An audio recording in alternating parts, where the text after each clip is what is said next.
Hi, my name is Jordan Hadaway, and I'm here to talk to you today about American sport horse breeding and some things I think you should know if you're considering getting into this industry.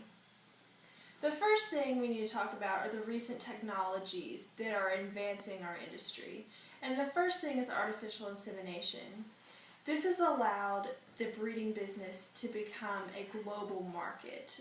Breeders in America and can sell to Europe and vice versa. It has really expanded our network. And the same thing with the internet. The internet has expanded the business.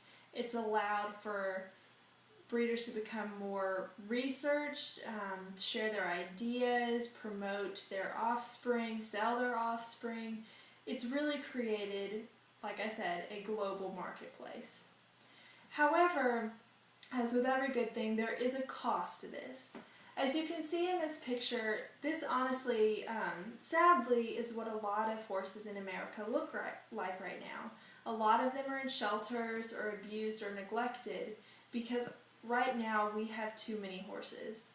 And the reason we have too many horses is because of this epidemic known as the uneducated breeder. This is created by, honestly, too easy access.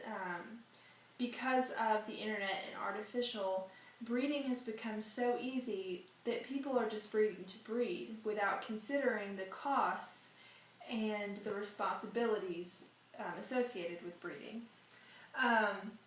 Rosa Rodriguez, wrote in an article, the Journal Gazette. She wrote about this uneducated breeder epidemic, basically saying that people are looking at the price tag at the end of the foal, not the quality and not the overall cost, the long-term cost of that foal.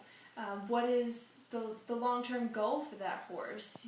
What is it going to be doing 20 years from now? People aren't considering the lifespan of the horse, and that is a big problem and a reason why a lot of horses are ending up in shelters right now. And it's also creating this thing in America that horses really aren't that valuable right now because there's too many of them. And so we really need to consider, when you're going to breed a horse, you need to consider a few things. And one of the things you need to consider is that there are a lot of horses. In the mid-1990s, there were about 6 million in the U.S. Today, in 2013, there are over 9 million horses.